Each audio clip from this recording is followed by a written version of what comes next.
immediately I came back, I learned of these and fixed them for hearing. These cases अब असूलन तो करना चाहिए था कि चेंबर अपील सुनी जाती जी, फिर उस पे ऑर्डर होता, फिर वो लगता जी, तो हमने वक्त बचाया और आपका केस फौरन लगा।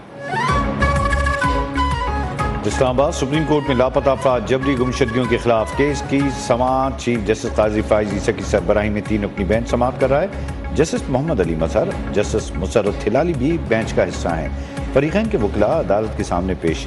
वफाकी हुकूमत ने हाई कोर्ट के फैसले के खिलाफ अपीलें वापस ले ली। दीगर फरीकैन के वकीला के दलाइल जारी।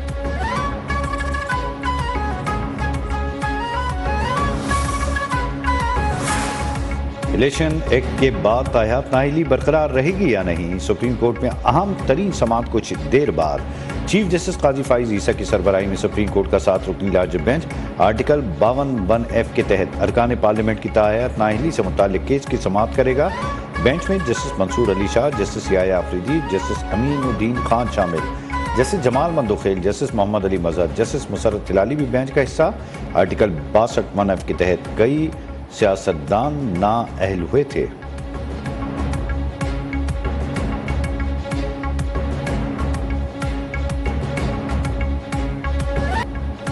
हर इदारे को अपनी हुदूद में रहना चाहिए। आइन की कौन सी शिक अदालत को इजाजत देती है पार्लियामेंट को कानून साजी का हुक्म दे। चीफ जस्टिस ऑफ पाकिस्तान काजी फाइज ईसा की लापता अफराद और जबरी गुमशदगियों के खिलाफ केस की समाअत के दौरान रिमार्क्स। कोहाट से PK 91 के रिटर्निंग अफसरान को पेशावर हाई कोर्ट की जानिब से मुअत्तल करने के मामले पर समाअत। सुप्रीम कोर्ट ने इलेक्शन कमीशन की दरख्वास्त मंजूर करते हुए PK 91 के रिटर्निंग अफसर से मुताल्लिक पेशावर हाई कोर्ट का फैसला कलअदम करार दे दिया। चीफ जस्टिस का कहना था रिटर्निंग ऑफिसर कोई भी हो, क्या फर्क पड़ेगा, बिला वजह दरखास्तें क्यों दायर की जा रही हैं। अभी ऑर्डर कर देते हैं रिटर्निंग ऑफिसर स्क्रूटनी जारी रखें, नोटिस के बगैर तकर्री मनसूख करने पर जुर्माना क्यों न किया जाए।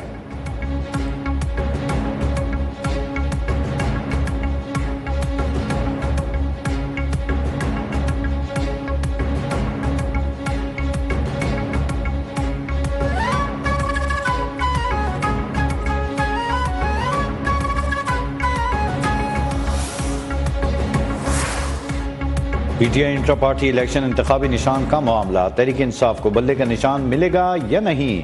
इलेक्शन कमीशन की दरख्वास्त पर पेशावर हाई कोर्ट ने फैसला महफूज कर लिया। केस की समाअत जस्टिस एजाज खान ने की। जस्टिस एजाज खान ने रिमार्क्स दिए कि इस केस में हम फैसला नहीं कर सकते। 9 जनवरी को केस डिवीजन बेंच के लिए लगा है। इलेक्शन कमीशन के वकील सिकंदर मोहम्मद ने कहा कि वो कोई फैसला देने की दस्तदा नहीं कर रहे, सिर्फ मुअत्तली का फैसला वापस लिया जाए।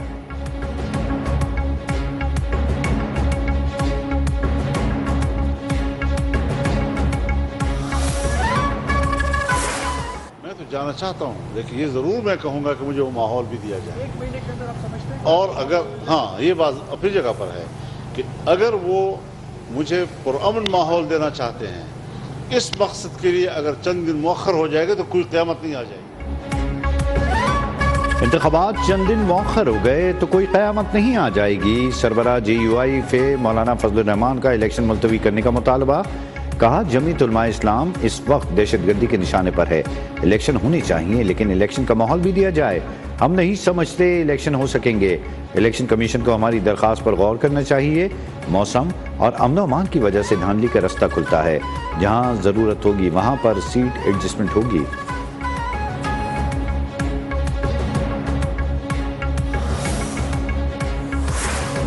नून लीग की इंतखाबी टिकटों की तकसीम का मामला। मुस्लिम लीग नून के सीनियर रहनुमाओं का इजलास आज जाती उम्रा लाहौर में दोबारा होगा। सदारत नून लीग के कायद नवाज शरीफ करेंगे। इजलास में शिरकत के लिए शहबाज शरीफ, मरीम नवाज, हमजा शहबाज जाती उम्रा में मौजूद। इसहाक डार, राना सनाउल्लाह समेत अहम रहनुमा भी पहुंच गए।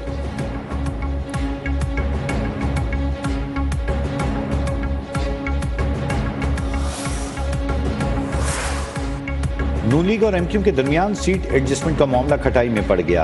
MQM का NA 242 से दस्तबरदार होने से इनकार। नून लीग भी इसी हल्के से दस्तबरदार होने को तैयार नहीं। मुस्तफा कमाल NA 242 और 243 से उम्मीदवार। मुत्तहिदा रहनुमा 243 से दस्तबरदार होने पर रजामंद हैं। MQM मलिक की 3 में से 2, किमाड़ी की 1, लियारी की 1 नशिस्त नून लीग को देने के लिए तैयार। लीगी क़यादत के मुताबिक NA 242 नून लीग का हल्का माना जाता है। शहबाज शरीफ इसलिए इस हल्के से उम्मीदवार हैं।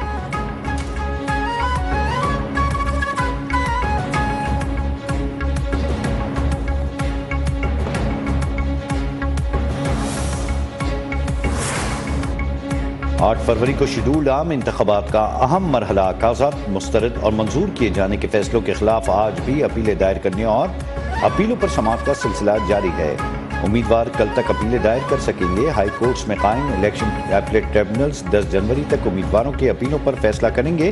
कराची में NA 248 से PTI के अरसलान खालिद ने कागजात मुस्तरद करने के खिलाफ अपील दायर कर दी। NA 236 से आलमगीर खान ने रिटर्निंग ऑफिसर के फैसले को अपीलेट ट्रिब्यूनल में चैलेंज कर दिया है।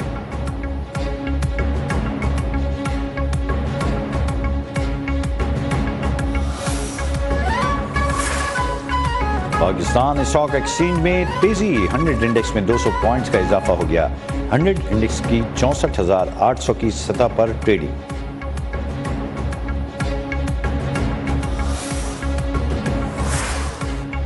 मुल्क भर में महंगाई की मजमूई शरह 30% के करीब पहुंच चुकी है। सालाना बुनियादों पर बेशतर अशिया खुरोनोश की कीमतों में इजाफा रिकॉर्ड किया गया। 2024 में भी महंगाई में कमी शहरियों का ख्वाब ही रहा।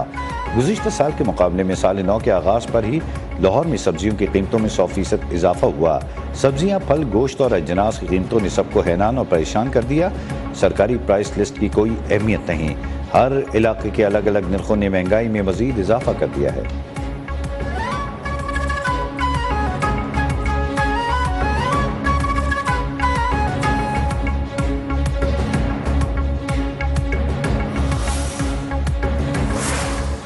पंजाब, सिंध और खैबर पख्तूनख्वा में धुंध के डेरे, हद निगाह में कमी के बायस मोटरवे कई मकामात पर ट्रैफिक के लिए बंद। वफाकी दारुल हुकूमत और रावलपिंडी में शदीद धुंध के बायस फ्लाइट ऑपरेशन भी मुतासर। 3 परवाजों को लाहौर और पेशावर उतारा गया। दर्जन भर परवाजों की आमद और रवानगी में ताखीर। मुल्क के बेशतर शहरों में मौसम सर्द और खुश। बलाई इलाकों में कड़ाके की ठंड। कराची के दर्जा हरारत में मजीद कमी का इम्कान। दुनिया के आलूदा तरीन शहरों में आज भी कराची और लाहौर का नुमायां नंबर।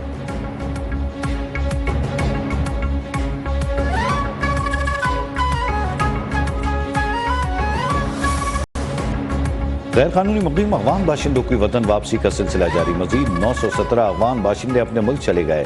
वापस जाने वालों में 301 मर्द, 214 ख़वातीन, 402 बच्चे शामिल।